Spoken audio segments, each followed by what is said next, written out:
नमस्कार दोस्तों, स्वागत है आपका मेरे चैनल पे। दोस्तों, जैसा कि आप जानते हैं कि इंडिया अब न्यूक्लियर अटैक सबमरीन की तरफ आगे बढ़ रहा है, यानी इसे बनाने की कोशिश कर रहा है। इसके लिए प्रोजेक्ट 75I भी बोला जाता है, प्रोजेक्ट 76 भी बोला जाता है। लेकिन ये दूसरी बात है, अब इंडिया के पास इस प्रोजेक्ट के लिए 5 कंटेंडर हैं, जिसमें रशिया भी है, जर्मनी भी है, साउथ कोरिया भी है, इसके अलावा फ्रांस भी है।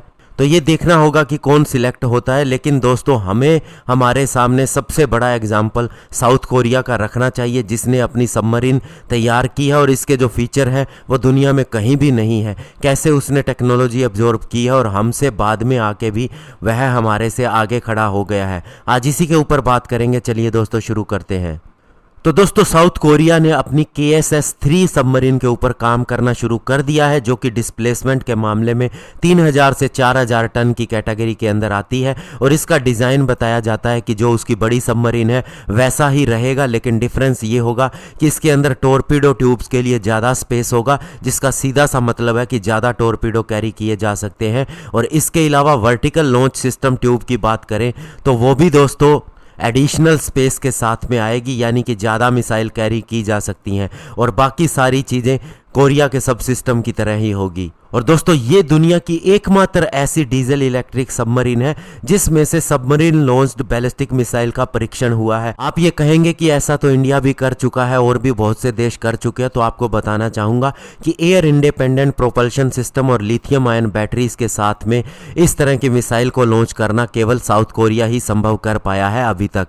और दोस्तों, जो साउथ कोरिया की KSS-3 सबमरीन है, ये एक्चुअल में German type 214 diesel electric submarine के ऊपर ही आधारित है। लेकिन इसका जो बैच 1 है वो बहुत बड़ा है अगर टाइप 214 से इसकी तुलना की जाए। इसमें एडिशनल डिस्प्लेसमेंट है लगभग 1000 टन की। और जो इसका बैच 2 होगा ये इससे भी ज़्यादा होगा बड़ा, यानी कि इसमें 1000 टन और डिस्प्लेसमेंट की क्षमता होगी, जिसका मतलब ये है कि वह और भी बड़ी सबमरीन अब बनाएगा और इसके अंदर अपग्रेडेशन भी काफ़ी ज़्यादा होगा। दोस्तों, अगर पास्ट की बात करें तो इंडिया ने साउथ कोरिया से पहले जर्मनी से सबमरीन बनवाई थी, जिसमें टेक्नोलॉजी ट्रांसफ़र की भी बात हुई थी, लेकिन ऐसा नहीं हो सका, ना ही हम उस टेक्नोलॉजी को एब्जॉर्ब कर सके। जबकि साउथ कोरिया ने बाद में आके उस टेक्नोलॉजी को एब्जॉर्ब भी किया, बल्कि अपनी खुद की सबमरीन भी बनाई, और अब वह उसकी टेक्नोलॉजी हमें भी देने जा रहा है अगर हम उसे सिलेक्ट करते हैं। तो इंडिया ने कुछ नहीं सीखा। और बात करें अगर हम स्कॉर्पियन सबमरीन की, जिसके लिए कहा जाता है कि काफ़ी ज़्यादा टेक्नोलॉजी ट्रांसफ़र हुई है फ्रांस से,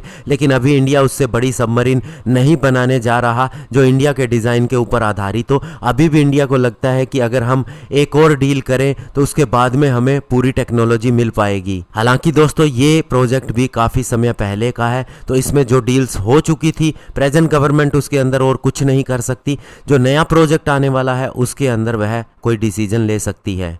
और अभी हम जो नई डील करें उसमें कंप्लीट ट्रांसफ़र ऑफ टेक्नोलॉजी होना चाहिए, ताकि इसका पूरा प्रोडक्शन लोकली हो सके और यहाँ एक इकोसिस्टम बन सके, यहाँ की कंपनी उन टेक्नोलॉजी को अब्जॉर्ब कर सके और आगे हमारे हिसाब से अगर हमें सबमरीन बनानी हो तो उसका फ़ायदा मिल सके। और अभी जो आत्मनिर्भर भारत कैंपेन चल रहा है उससे यही लगता है कि भविष्य में हम ट्रांसफ़र ऑफ टेक्नोलॉजी तो करेंगे और साथ ही अपनी खुद की टेक्नोलॉजी भी डेवलप करेंगे। धन्यवाद। जय हिंद।